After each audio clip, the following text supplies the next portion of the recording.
This show is brought to you by countless hours and long days spent hustling in real estate. Live from beautiful Los Angeles, California, a million ways to get in. Holding a professional record of 444 wins and no losses. Standing 10 feet tall and heavy in the game. Ladies and gentlemen, presenting the reigning, defending, undisputed champion of real estate entertainment. A million ways to get it. Welcome back to the most entertaining real estate show online. Thank you for coming back and listening to another episode. This is episode 2. Pretty much normal life for me, just going through my week. Got a couple projects finishing up, trying to implement some of the new goals I set for myself with the new year that just turned. And yeah, just like the rest of you guys, making it happen this week. Last show, we had Jason Schnitzer on, the Realtor Ninja. Great interview with him. Really enjoyed speaking to him about real estate, hunting, jiu-jitsu, college sports, all of that. A big takeaway that I had from that interview was his wish I knew then, which is basically you can't get deals without putting in the work, no matter how you choose to source the deals. If you don't do the necessary things to generate those leads are never going to come. And I think that kind of gets forgotten. Another takeaway was that even the successful people in this industry still do what needs to be done. I mean, he's been in it close to a decade and he still door knocks. So that tells you something. That's what I took away from it. I'd love to hear what you guys thought of it. You can always leave your feedback in the comment section of the platform that you're listening. You can send us an email or you can leave us a comment on social media. But if you've got any thoughts on that episode, let us know. This week's Titan Tools is another pretty basic tool I'm sure a lot of you use and most of you have definitely heard of. It's called Squarespace. Squarespace is a fairly robust website builder made for the everyday person.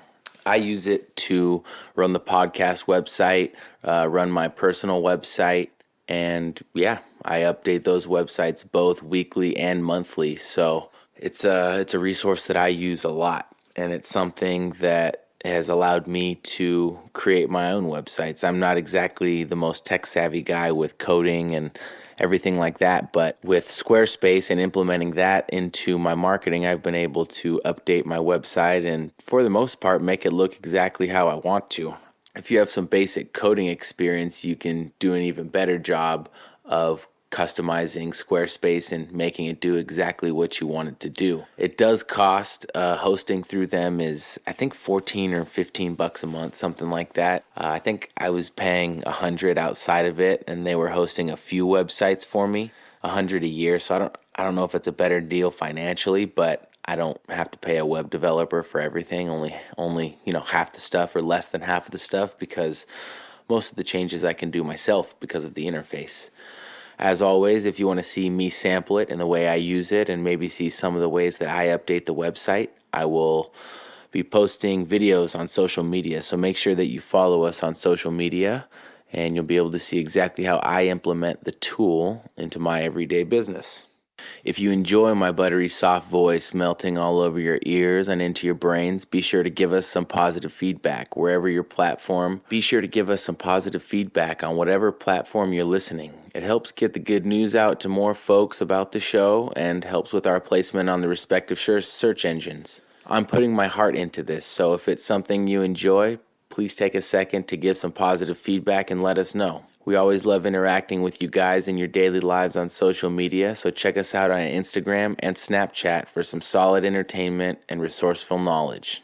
Having mentioned both of those two, I should remind all of you guys that our contest to give away an entire starter kit for podcasting is taken away. We're 1 week into it. We got 4 more weeks to go. Want to remind you guys to enter. You just have to do the two things I mentioned above, which is give us some feedback on iTunes and make sure to follow us on Instagram and Twitter. Remember, our website, Million Ways Podcast, is updated weekly with a ton of content. That's the best place to find full episodes, segments of episodes, video, and also exclusive subscription-only interviews and content that gets released a couple times a month that I don't put out for the normal podcast listeners. For anything and everything else, you can always send us an email to info@millionwayspodcast.com. Make sure you guys stick around after the interview because we're going to have, as always, the title tip and the Realtor of the Week. This week, I had a chance to interview Sean Calcagnie. Sean Calcagnie is an ex-college football player. He and I played together at USC. He played offense, I played defense, but we spent quite a bit of time together and kind of hung around the same group of friends. He's been involved in real estate basically since he was 18.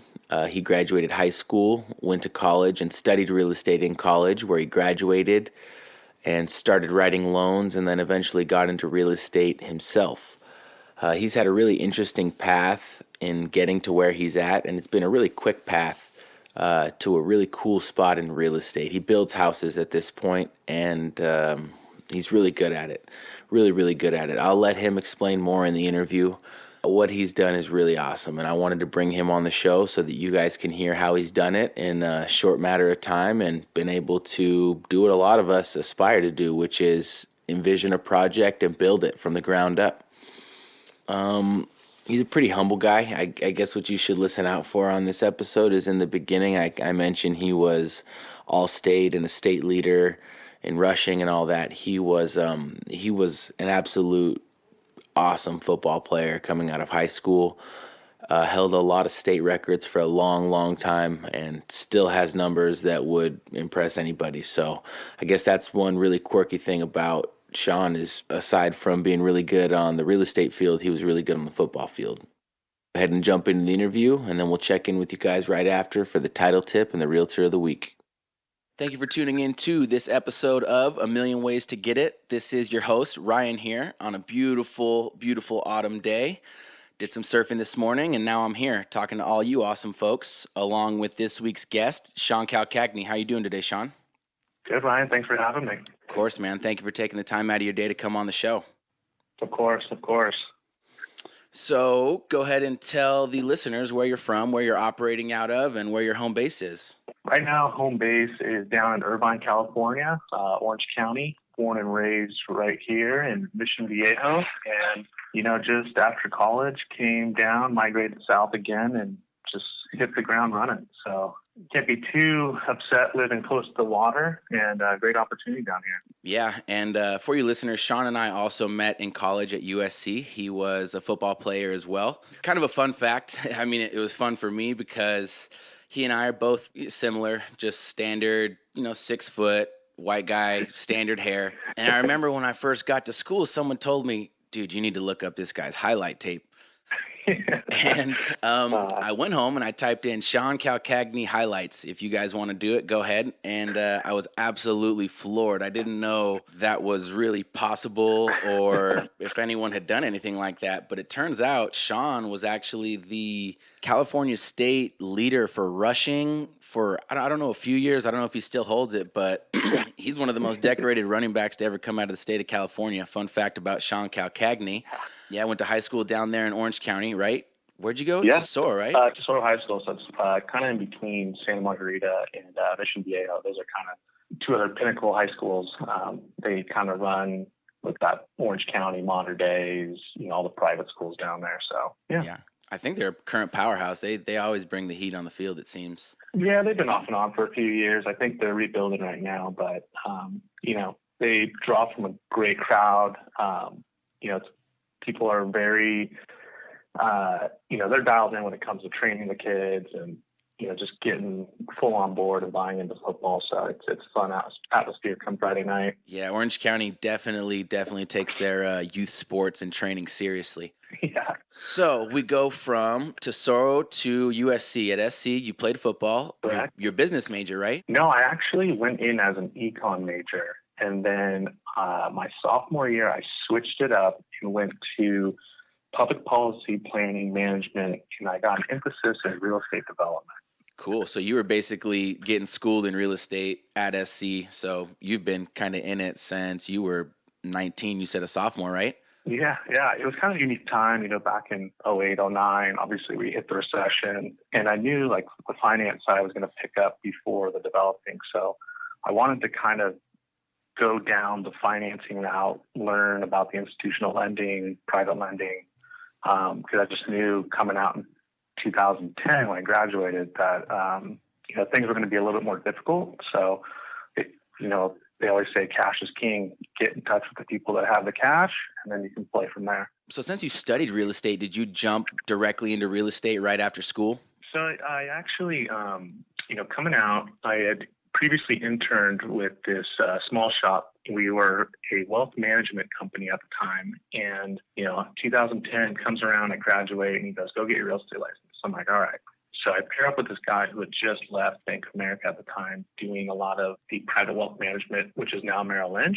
And we're starting to pull our monies out of the stock market. My partner managed a stock and bond portfolio, and he's like, I just can't be losing our clients' money. And we were looking for alternative investments at the time. And, we started seeing, people couldn't get loans at the banks. You saw a lot of flipping going on. So we're like, all right, there is some opportunity to kind of maybe start lending out to, the consumers and, making a little bit of profit on it. So we went in that direction early on and started just seeing, everyday transactions, getting involved, talking to people, and just kind of networking. And that's how we started to really start to grow. Mm-hmm. So that's how you got started in it. And you started out financing on that side? Yep. Cool. And when did you start getting your hands on some real estate and actually flipping homes yourself? Because that's how I met or did my first transaction. Actually, I'll get into that right after. Yeah. So we, like I said, we were doing a lot of hard money loans at the time, which is just private bridge loans. And we were lending out to a lot of flippers, like Brea, West LA, North Orange County, just all these short sales, REOs were just coming to market. I mean, it was pretty crazy. Mm-hmm. And these flippers, we were funding this small group. They were located at Brea, and they were doing about 5 flips a month. And my partner and I just started seeing what was going on. We're like, these guys are just killing it right now. And we started just walking the job sites with them. And it was incredible what they were doing. I mean, they were taking these dilapidated houses and just, making them like what you see on HGTV with like Property Brothers, Flip or Flop. I mean, it was just, they would gut it completely, hardwood flooring, new cabinets, granite countertops, stainless steel appliances. And my partner looked at me and he's like, what do you want to do? I'm like, dude, we need to do this. And he's like, okay. He's like, go get me some real estate. So I literally, for about a year and a half, I would come in the office and I would pump out 5 offers before lunchtime. And, I was in full acquisition mode. I just wanted to get anything I could get my hands on. And, I'd probably say like 75% of those offers didn't even, make it to the agents or the seller's eyes. But I was just so determined to, get those properties. And I would say in that first year and a half, I was able to acquire about a dozen of them just in-house for ourselves. And my partner's old man just so happened to be a general contractor, and my cousins were general contractors. So we had that family connection going, and it was definitely like a little bit of a learning curve and, step-by-step hand-holding process. But, once we were able to kind of tighten up our numbers, I can just get into a property. I know what our budget's going to be, what our costs are going to be. And I just, I really started to grasp and understand the construction side of things. And, in real estate, you just got to keep adapting to the market, where it's going to go, what's the new trend. And that's how we just kind of started rolling with it. And, we just became our own flippers at that point, and we just stopped lending to other flippers because we're like, we don't need you guys anymore. Right. So instead of making a little bit on the loan, you said we're going to make the lot of bit on doing it all.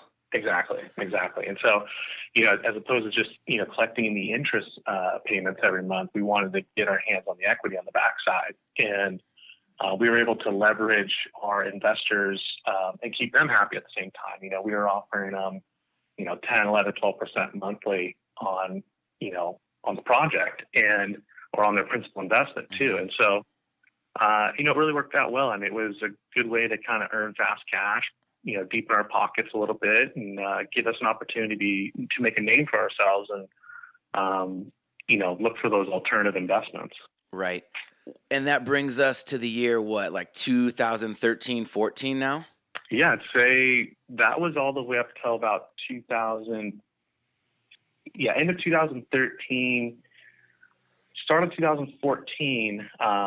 This is when we were looking at, we were noticing like in LA, Newport Beach, people were just going in and tearing down a lot of infill projects. Mm-hmm. They were just knocking down these old 1930, 1940, 1950 houses and mm-hmm. building ground up. And, that was kind of a big risk. We were like, okay, there's a lot of moving parts. There's a lot of more crews you have to bring on. It's just not us and our GC. So we kind of, unexpectedly got into a development deal through a hard money loan. And long story short, we funded this contractor who was trying to rebuild his own house at the time. And, he ended up just, defaulting on his loan. He went on 8 months unpaid interest, and we just came in and go, look, we're going to have to just kind of foreclose on you, but we want to take care of you. Let us take over this deal. And he goes, okay, that's fine. I got all the plans approved. Here they are. And he gives us the plans, and they were like 5 years old. And we're like, oh, great. So we actually ended up hiring like an architect, civil engineer, structural engineer, soils engineer, GC. And we're like, okay, let's just create this new one. So we just knocked it down, built our brand new house. And, while we're in the construction phase, we start seeing people coming up to us going like, hey, what would you pay for our house? Would you buy this one? Can you do it here? And we're like, yeah, let's do this. So we made some good money on that first one. We just started kind of getting this, these off-market deals in this small little niche in LA. And, that was 3 years ago. And, now we've hit the, we're just pumping these things out like every 6 to 8 months now. Right. I think, perfect time for a side note. I think that was around the time where I was calling you because I knew you had some success in acquisitions, and I was just finishing up, kind of working with my mom and Esther, and I said, I want to do some sort of real estate. So I gave the guests a little bit of background about how I got into it, and I started calling around, and Sean goes, yeah, I got this house I'm looking at. If you want to, I think we're going to acquire it. If you want to help me, manage the construction, I'll co-list it with you. And that was actually my first deal that I got, like, going in real estate. Maybe he can tell you otherwise, but as far as I know, I did a dog shit job on helping him. I learned a ton, but I really, I mostly learned that I got to be there better, got to be more hands-on. And, yeah, I really appreciate him bringing me into that one. Super side note, but, yeah, I got thrown a big bone on that one, so thanks to Sean. Yeah. No, that was a fun deal. I mean, that was just your traditional fix and flip. And, that was a very transitional neighborhood. I mean, you were there. It was pretty rough, but you could see the money getting poured into that small neighborhood. And I mean, it was like 5 minutes just outside of USC. Yep. A lot of people were fixing, flipping, and, making good money. And I think you brought that deal to me. And the first time I walked it, I just like hated it. I'm like, nah, that's not a deal. And then you're like, take a look at it again. And I think we closed that thing up right around Christmas time. Yep. And yeah, I mean, the market must have jumped like 20% in about 6 months or like 5 months. And but yeah, that was we did an unbelievable job turning that thing, fix and flipping it. But I mean, I don't know if your listeners know, but we had like several break-ins. We had, homeless people sleeping inside of it. Yep. Yes. Stealing appliances every night that they could get their hands on it. I mean, it was. We were having trouble having a trash truck come pick up the trash. They were like, "We don't want to come that way." Yeah. It got rough, but Man, you went into something you thought was going to be thin, and you did a spectacular job fixing it up Yeah. and listing it and showing me the proper process of listing. And Yeah. man, you did really well on that one. The Yeah. spread on that was definitely worth the time. Yeah, no, it was. I mean, in real estate, you get lucky. It's all about timing. Mm-hmm. It really is. And, I think when we first projected the exit on that one, I was projecting like 550,000, like best case scenario. And we ended up like selling it for, I believe, like 635. So, I mean, it was almost like another 100,000 on top of what we were expecting. So, I mean, that was a good little pop right there. Exactly. And our listeners have an idea of how hard that area is hitting because you remember Marshall Jones? Oh, yeah. Yeah. I had him on the show as a guest, and he's actually doing commercial real estate over there, 5-unit and bigger apartment buildings. Nice. Yeah. And he just got into working in that area about a year ago, and your flip was 2014, so it's been hitting really hard continually since then, and it's continuing to grow. So talk about being on the front end of the curve. Hats off to you on that one. I mean, yeah, but dude, you're the one that brought the deal, so. Yeah. Hey, so that was 2014. You guys were doing a lot of flips, and this is now almost 2017. So what are you doing now? You're a broker now, right? You've got your brokers. Yeah, I got my broker's license last year, and now I've been kind of just building out a team, and we've been really hitting this development wave. And right now we currently have 21 developments in play. My partner and we've gone out and raised, I think we're working about like $42 million that we have out in property and like in construction. So I think, knock on wood, we are hoping for another good year and a half that the residential market kind of stays strong. I think there's a lot of economic factors that are going on. Obviously, you got the election coming up. You have Brexit.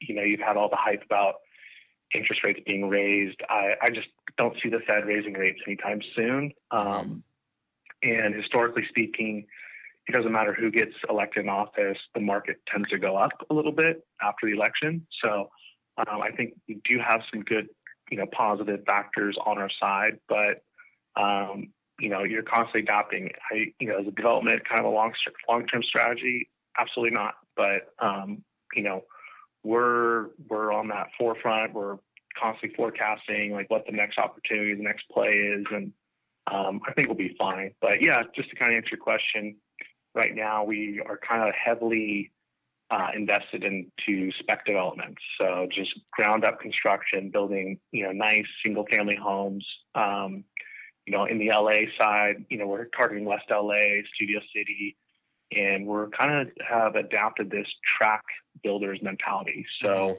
you got Shea Homes, DR Horton, Toll Brothers, we're building a lot of these spec homes. I mean, they're 5 bedrooms, 5 baths, 3,000 square foot, but we're rolling the same plans into every deal. So, we're changing the floor plan a little bit, but aesthetically, we're going Cape Cod, some of them are modern, but, it's just kind of, we're, like I said earlier, we've really buttoned down our numbers and we know our, our hard costs, our soft costs into every deal. And so, it's kind of, we're making this very, very simple on the financing side.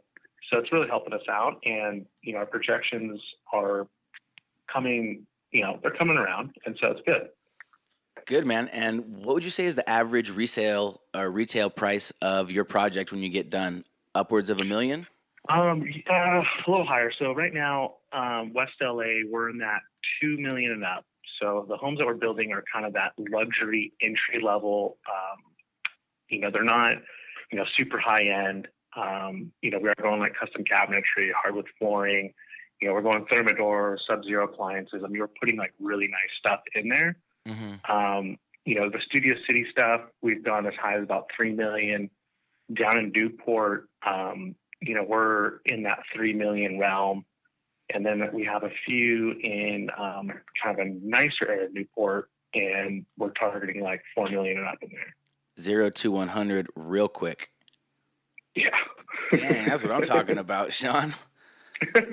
So if someone wants to connect with you, ask you a question, partner with you on a deal, see if they can lend you some money if you need any money or anything like that, is there a website, an Instagram handle? What's the best way to get in touch with you or your company? Yeah. So right now, my company is called the Calcagnie Group. That's Calcagnie Group. And I have calcagniegroup.com. You can also follow me on Instagram, just Calcagnie Group. You get all my information, my email, my cell phone number, fax. If you tune in to Instagram, I'm constantly showing, I try and do as best as possible, showing, daily site visits of me walking job sites, showing the production, showing the renderings of our upcoming houses, and then through construction, obviously like the final product. So, I'm always looking at JV, always looking for new capital. In real estate, it's the networking. It's all about who you know. It's just making those connections, constantly learning every day. And, we're finding out that we get a lot of our stuff now just off market. It's people just sending us stuff via email, cell phone, or, texting us like, hey, I got a deal, take a look at it. And that's how we're acquiring a lot of our properties right now. Yeah, definitely. I mean, if you've been in the game and people see that you can do it right, they're going to continue to bring you some good deals. Yeah. So definitely. if there's any listeners that, maybe want to think about doing this development thing like you, or maybe hear what you're doing and they're interested in it, why don't you give them an idea? 'Cause it sounds fun and it sounds easy, but give the listeners an idea of what sort of management that takes of workers and how many guys you have on, on your payroll or not on your payroll, however you do it. You said something like 20-some guys or something, right? Yeah, right now, so we have, just like in our office right now, we have 11 guys. We work with 4 general contractors, and each one of our general contractors, they have their team as well. But, to answer your question, the development, everyone thinks like, oh, wow, this is the greatest, but they only think of, what they see on TV, like picking out the finishes and like designing the rooms. It's literally construction management 101. You're constantly grinding, these subs that you're contracting to handle your framing, your foundation, your plumbing, your electrical, like everything. It's like, you got to be into it with them, and they're going to go butt heads with you at times. But if you have a good system, you have a good team, and everyone knows their role, these things can happen. They can do well, and they can be a great product, but it's a little bit of a learning curve. And for people who try and get into it, I always tell them, like, look, if you have the capital, it always helps to kind of bring a mentor on, or bring someone who's done it, that has a track record, and kind of learn the ropes, and then go off and do it yourself. Because it was a big learning curve, and we've had the right people to help us and guide us and get us there. But make no mistake, we've learned our lessons in a lot of stuff. I've been burned for several thousands of dollars because I paid a contractor up front, or, I paid a guy up front only to find out that he left that company and just walked with the money. So, you got to account for these little things. And, once you get your crews dialed in, you don't have those issues anymore. Mm-hmm. But it's a little bit of a wake-up call. Have you found in that acquisition period, and you were just writing contracts like crazy? I'm actually kind of there myself. I write a ton of contracts. Yeah. And I found some tweaks that really helped me get my offers seen over some others, and I'd mentioned them on previous podcasts. That being, I always make my contract non-assignable, and I like to do it in a trust rather than an LLC. Yeah. It just makes people feel a little bit more confident. And I also do a reasonable inspection period of 10 days and then a close of, 10 to 14. Do you kind of stick along those lines and find it works for you? Or what's something that you do that you find is successful? Yeah, usually my first go-to is talking to the agent and learning about the seller. It's all about it's understanding the seller's needs and finding that medium. And I always ask, like, how motivated are they? And if they're extremely motivated, then yes, they want that quicker close. They want the shorter inspection period. But sometimes these people have been there for a long time. They're a little bit more emotional on the purchase or the sell. And sometimes, like, it takes a little longer for me to assume my financing. So I put a little bit in my favor, but without them knowing that, I will say like, hey, we can do a longer close, like a 2-month, which gives me an opportunity to, get in there, get all my financing, do all my due diligence, and kind of like inspect the property. Also, I've noticed that, if they're being a little rough, I'll increase the deposit. I'll do maybe like 3% up front, and then, after the inspection period, I'll, waive all my contingencies and increase the deposit. Mm-hmm. And that kind of will relieve some stress on their end, because now they're like, okay, this guy, just put down $20,000 or $50,000 in deposit. Like, he's not going to let this deal go down. Mm-hmm. And it's more or less like finding what the seller ultimately wants and coming to agreement and just making your offer very attractive. And like you said, sometimes, they don't want to see the LLCs or the corporations on the contract. They want to see an individual. And, we have gone down that route where I put a contract in my name, and, because then they'll think, okay, this guy wants it for himself. And maybe I did, I don't know. But it's just, getting the agent to kind of open up and be like, okay, what does your client want? I know where I stand. I know what my bottom line is. Here's, it's an investment at the end of the day for me. So it's a numbers game.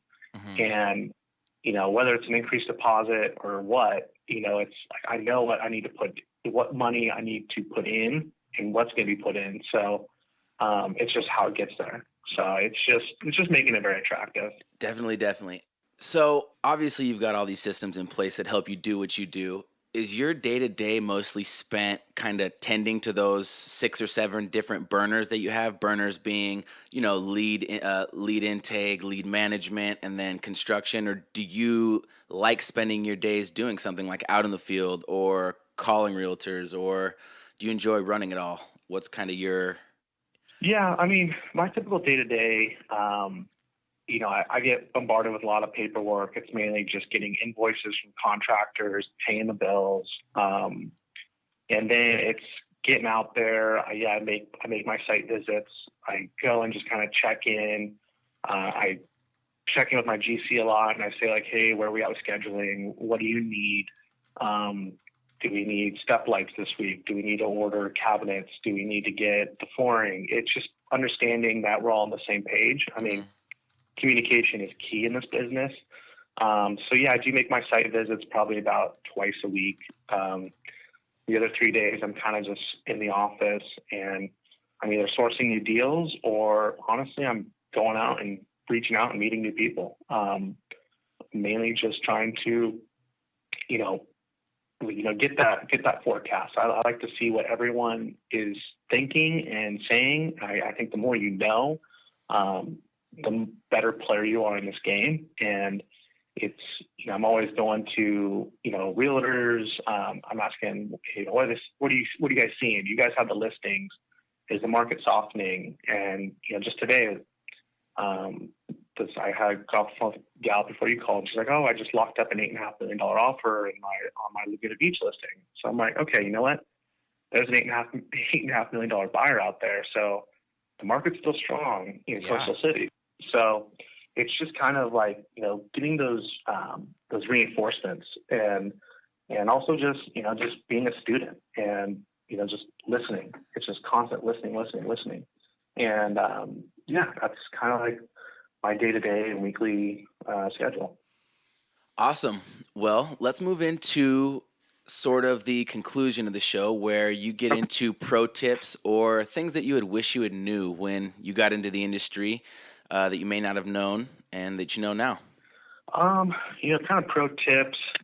Wish I knew. I wish I kind of knew a little bit more of construction. Getting out there, being able to kind of like, also kind of have that architecture background, being more like an artist, and kind of, I've noticed that some of our stronger GCs, they're able to like walk the job and know exactly, how many bedrooms, what the square footage will be. And they just already have that vision where it's like, me, I like to kind of like write things down. I like to see it on paper.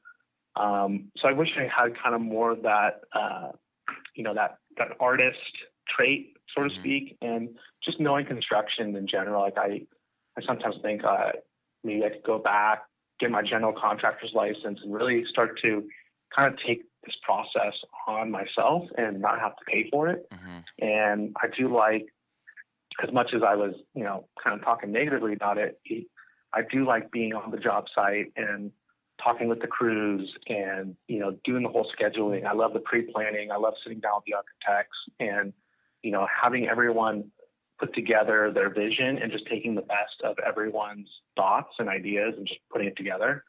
And I would say, that's kind of things I wish I knew heading into it because, you and me both, we just had that sports mentality. And it was just like, we're team players, we have that competitive edge and we're able to apply it. But, it's just kind of having, also like marketing too. I wish I was a little bit more handy on, the marketing side of things. Understanding, how you can back end stuff off your website, your Instagram, and like putting all these tools to help kind of brand yourself a little bit better. Those are some good things to know. I know you mentioned when you heard that there was the $8.5 million offer that you said it clicked in your head that there must be, a pretty strong, still a strong push by buyers out on the coastal regions. What do you think is going to happen with the real estate market here in the next 3 years or so? If you had to, yes. Yeah, I think what I've been hearing lately and kind of like my 2 cents is I do think the market will be good for another year and a half. And then I do think we're going to probably see prices kind of just go plateau a little bit, just remain stagnant. I just don't see us ever getting into that great recession again where prices just absolutely tanked. They might dip a little bit, but, I do think the commercial realm is kind of the next wave or the next trend. A lot of people are dipping into commercial, multifamily, what have you. But obviously commercial, I think it's a little inflated too. You're getting a lot of foreign investors coming over here and just, they're weeding the smaller guys out because they're buying up these commercial deals at like a 3 cap where we have to get excited over a 5 cap. Mm-hmm. I don't know if I say cap rate, capitalization rate. Yeah, Marshall had touched on that last. Those are the exact numbers he used too on the last episode. So talk about correlation. Yeah, so it's I think in the next 3 years, I think the commercial industry is going to be getting very competitive. And I think with the residential market, I've always been that firm believer in inflation and appreciation alone. I mean, just look over, the last, 15 years. I mean, if you go back to 06, 07, if you're pulling title records of when these houses were selling, in some markets, we're not even at that 06, 07 pricing. So to think it's like, the cost of dollar just keeps going up. People are making more money. I really strongly believe that home values are going to continually go up regardless. And that's like I said, I don't think prices are ever going to just drop significantly like they did back in 08, 09, 2010. So that's kind of like my 2 cents. I'm definitely going to take that as gold. What do you think about competition? I was thinking the competition is actually going to heat up with a bunch of tech savvy people getting into the game, thinking I see a lot of other people making money and I'm good at tech. So I'm going to figure out how to leverage both and do the same. Yeah, definitely. The tech industry and what they're doing up in San Francisco and all the venture capital that's out there, it's definitely creating a very competitive environment in real estate. And, just in general, people are getting more knowledgeable about real estate markets just because you have websites like Trulia, Zillow, Redfin. I mean, people are able to go online and see what's active, like what their house is worth, and educate themselves. And it's both good and bad. From an investment standpoint, I think, you're seeing these shows like HGTV, like I mentioned earlier, like Property Brothers, Flip or Flop. And it's kind of giving these people like a sense of hope, like, hey, you know what, I can get that financial freedom. If I make some money, I can maybe go and buy my own flip, or I can go and buy a rental property and cash flow it. So I do think the competition is definitely going to heat up over the next 10 years just because of the tech industry and how much information is out there now. And, just in being in real estate only 6 years, it's amazing what resources are around me now. Back then I was grinding out the MLS and, I had no idea, what I was really doing. But now it's like I have so many different, I have like spreadsheets, I have like pro formas, and it's like these are all, available online. And it's really making the average consumer, very threatening in terms of getting into this environment. So, 100% agree. 100% agree. On a personal level, where do you see yourself in 3 years? Do you want to be living here in Southern California? Do you still want to be working? Do you want to make your money and be out of the game? Talk to me about it. In 3 years, I see myself just kind of, still in real estate, just, looking for that investment. It's funny, I was talking to one of my partners the other day, and I said, I think I'm going to be doing this until I'm like 80 years old because, I used to get fired up for a game, like come Friday or Saturday, you get those juices flowing, and you get that adrenaline rush. And now it's like, I get like an adrenaline rush, like running a pro forma, like doing underwriting. It's, it just kind of, it gets the blood flow going through. And I just don't ever see myself kind of venturing away from real estate. I do want to I do think it'd be fun to become like an entrepreneur and, kind of build up enough capital to become a venture capitalist and invest into like other people's businesses and what have you, just be an investor by trade. But I just think real estate is always going to kind of stick with me. Right. Cause it does it. It gives you that little fix. Yeah, correct. Cool, man. Well, I really appreciate your time. Thank you for getting on the show and educating our listeners about maybe your path and the way you did it in real estate and giving them some ideas and maybe some outlets that they can seek out to add some more cash flow to their life. Absolutely, man. Thanks for having me, and it was good catching up. We got to get together one of these days and go for some deals. Yeah, definitely, man. I know Marshall's going to be going to the Oregon and Notre Dame game. You got any plans to get to any SC games this year? I went to that Utah State one. I've passed up on a few of the last Saturdays, but yeah, we got to get up there and tailgate and relive the glory days. Yeah, that's right. You excited for the Ducks? Big Ducks fan. Yeah.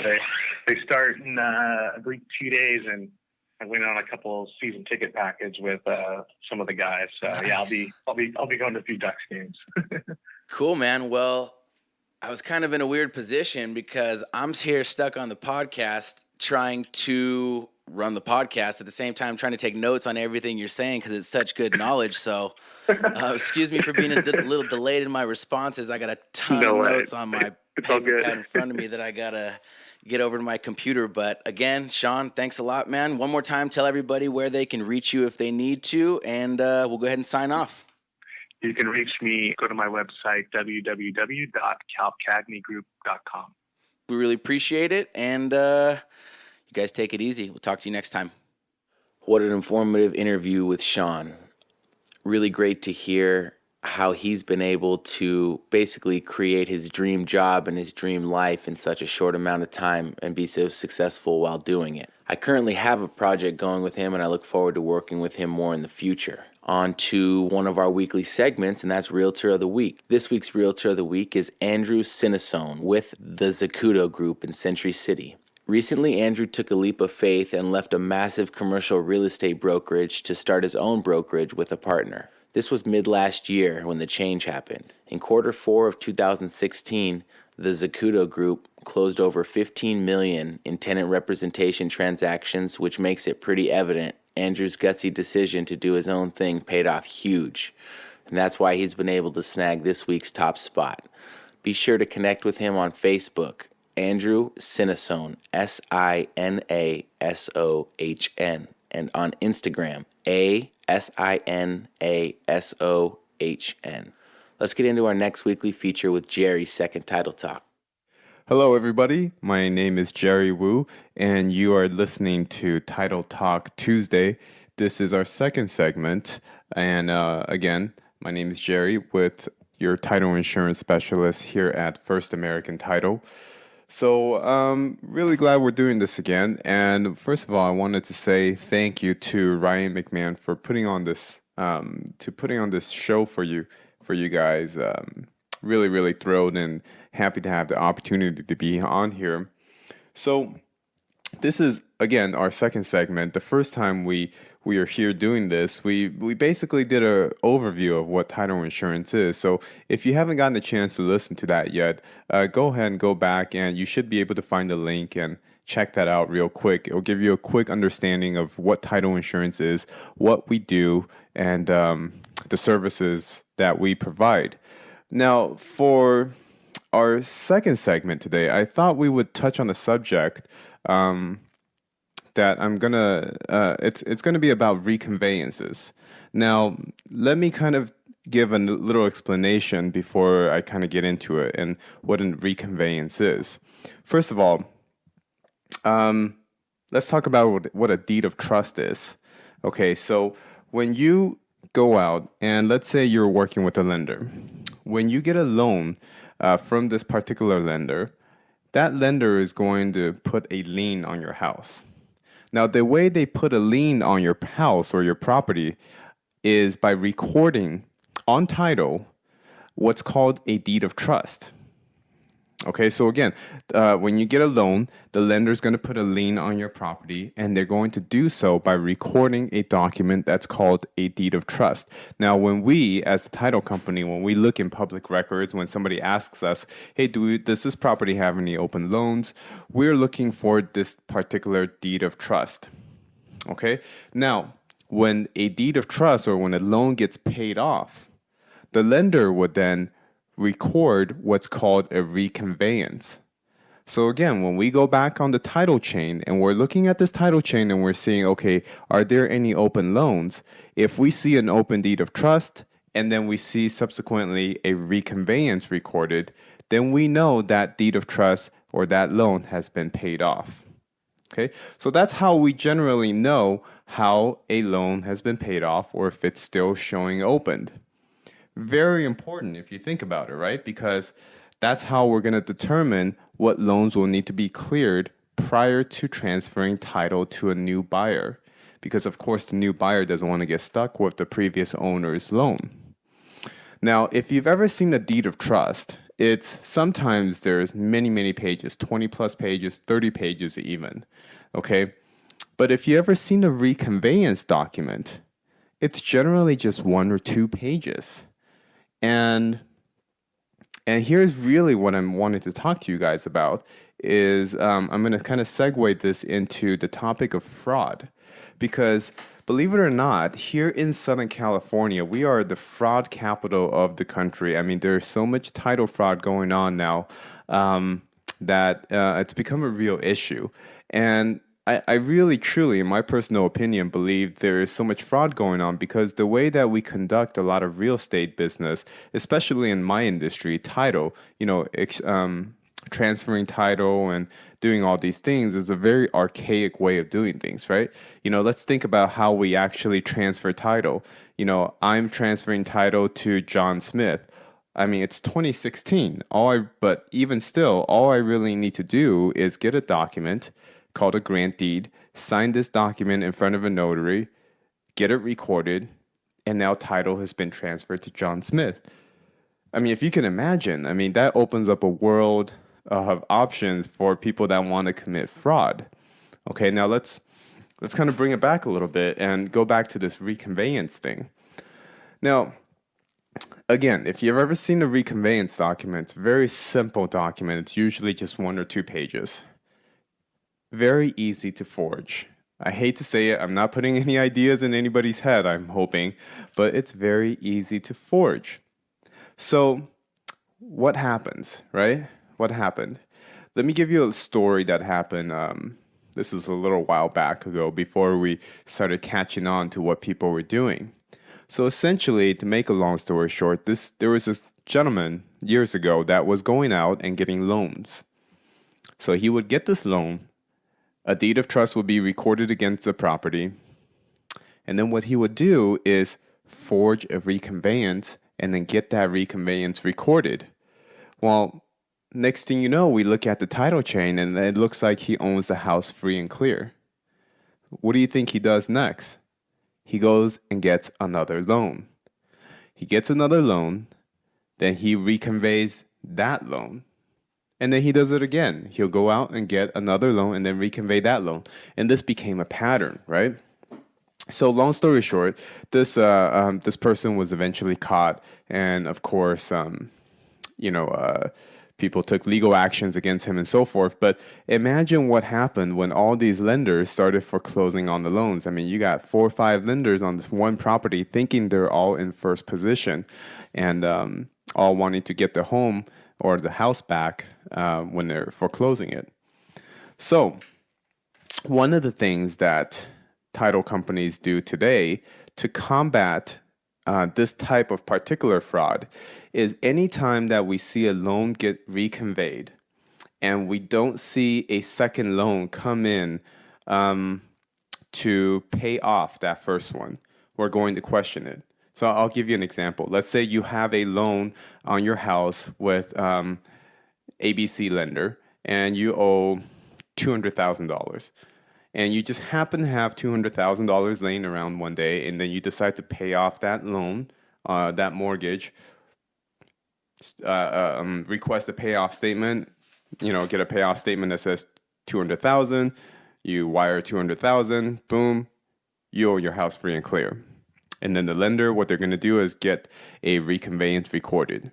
Okay, anytime we see a reconveyance that gets recorded like that, we're going to question it. And it's not because it's impossible that people pay off a 30-year mortgage in 5 years or 6 years or 7 years. It just doesn't happen very often. Okay, most of the time people refinance, get a second loan or another loan to pay off their existing loan. So again, not entirely impossible, it just doesn't happen very often. You add that to the fact that what I told you about all the fraud cases that's happened, and we basically want to make sure we're crossing our T's and dotting our I's. So how do you, as a homeowner, or let me bring it back, how do we actually verify this? Well, a lot of the times when you actually go and sell the house later on down the road after you've paid off your home free and clear, the title company is going to see this reconveyance and they're going to say, hey, homeowner, I know that you paid off this loan, but I'm going to need some proof to really know you paid it off. And of course, the homeowner, the first thing they're going to say is, well, I have this reconveyance document. Well, the title company is going to say, I'm sorry, that's not enough. Do you have anything else? And at that point, you hopefully will have a letter from the lender thanking you for the business. A lot of the times when you pay off an existing loan, the lender will send you a letter that says, thank you for your business, congratulations on paying off your loan, et cetera, et cetera. So that will work. Sometimes a wire receipt will work. When you wire the money to the lender, a lot of different things, documentations outside of that, a copy of the reconveyance will work. So my point is, if you do pay off an existing mortgage and you didn't get a refinance, you didn't get another loan to pay it off, keep all your documentation, keep everything, okay? Because that's how title companies are going to verify certain things, such as this example that I'm talking about with reconveyances. So again, point to the story. If you pay off an existing mortgage, if you pay off an existing loan, please keep all documentations. Please keep all letters from the lenders. Please keep receipts because, trust me, one day you might need it. So that's my segment today. For today, again, this is Jerry Wu, your title specialist here for Title Talk Tuesday. Hope you enjoyed this segment and have a great week. Thank you, Jerry, for continuing to keep us safe while we operate out in the field. And keep us out of lawsuits. We can't bring you guys great content without feedback. Positive or negative, you gotta let us know so that we can make the adjustments and bring you guys what you want to hear. Whether that's on the platform you're listening, iTunes, SoundCloud, Libsyn, Blueberry, etc. Whatever it is, email, social media, whatever's most convenient for you, we'll meet you there. Just let us know. Start talking, we'll listen, we'll talk back. Always remember, our website is our major content hub. It's updated weekly with a ton of fresh new audio and video. It's the best place to find new episodes and episode segments on their own. Video and exclusive subscription-only interviews are also available there with signing up. That's the best place to find transcripts of shows and info of our guests as well. That concludes episode 2 of the most interesting show in real estate. Thank you guys for tuning in, listening, and hopefully learning a couple things. Take care, tuck your kids in, kiss your parents. It's a crazy